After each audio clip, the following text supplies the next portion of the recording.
जय श्री राम मित्रों। भगवान शिव और माता पार्वती का संवाद। एक बार कैलाश पर्वत पर भगवान शिव और माता पार्वती बैठे हुए थे। शिव जी ध्यान लगाकर बैठे थे। तभी पार्वती जी ने देखा कि वे मंद मंद मुस्कुरा रहे हैं। पार्वती जी के मन में प्रश्न उठा कि आज महादेव ध्यान मुद्रा में भी क्यों मुस्कुरा रहे हैं। उन्होंने भोले बाबा की समाधि समाप्त होने पर उनसे पूछा, स्वामी, मैंने आपको पहली बार समाधि में मुस्कुराते हुए देखा, इसका क्या कारण है? शिव जी ने उन्हें बताया कि उनके एक भक्त और उसकी पत्नी की बातें सुनकर वे मुस्कुरा रहे हैं। पूरी बात बताते हुए महादेव ने बताया कि मृत्यु लोक में मेरा एक अनन्य भक्त एक ब्राह्मण है, जो कि मेरे ही एक मंदिर में पुजारी है और दिन रात मेरी सेवा में लगा रहता है। वह इसी मंदिर के पीछे छोटी सी कुटिया में अपनी पत्नी के साथ रहता है। उसकी पत्नी चाहती है कि उसके पास उसका खुद का घर हो और धन दौलत हो, जिससे वह सुख से अपना जीवन बिता सके।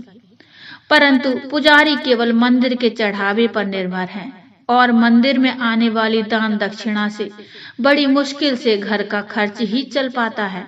घर और अन्य सुख सुविधा कहाँ से आएगी? पर वह दिन रात मेरे से अपनी पत्नी का सपना पूरा करने का अनुग्रह करता रहता है। आज उसकी पत्नी ने उससे ऐसी बात कही जिसे सुनकर मैं मुस्कुराए बगैर नहीं रह सका।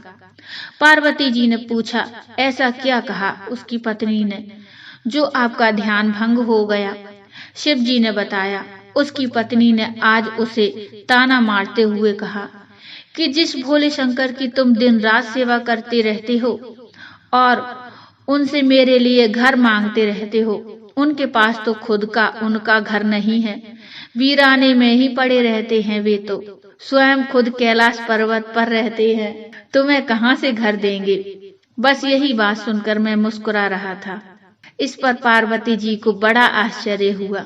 उन्होंने कहा, स्वामी, यह बात सुनकर मुझे बहुत बुरा लगा।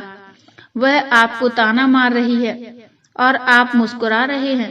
आप उसे एक घर और सुख सुविधाएं दे दीजिए जिससे वो आपकी निंदा न करे। इस पर शिव जी ने कहा, पार्वती, यह मेरे बस में नहीं है।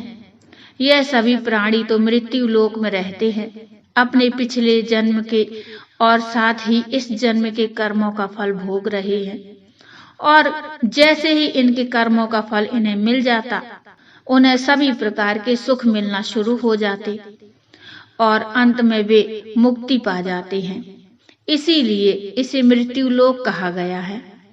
मनुष्य बार बार जन्म लेकर अपने कर्मों का हिसाब चुकाता है। यह कर्म भूमि है, बिना कर्म के गति नहीं है। आगे शिव जी ने कहा, यह ब्राह्मण पिछले जन्म में एक साहूकार था, जो कि लोगों की जमीन, उनके जेवर, पशु आदि गिरवी रखकर उन्हें पैसे देता था और उनकी जमीन हड़प लेता था, और जो दूसरों के जेवर आदि ब्याज में पैसा मिलता था, उसका उपयोग वह उसकी पत्नी भी किया करते थे।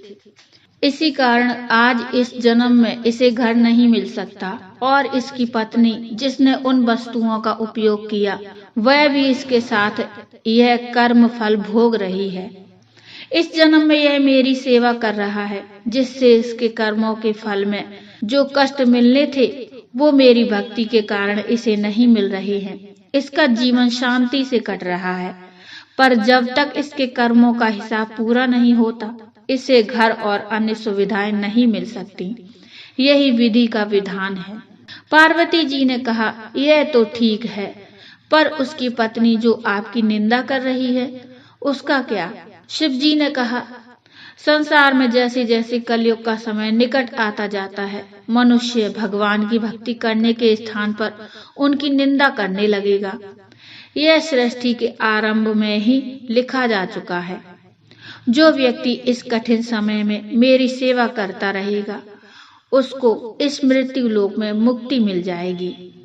मित्रों, ये छोटी सी कहानी आपको कैसी लगी मुझे कमेंट में बताइए। कमेंट में हर हर महादेव की हाजिरी लगाइए।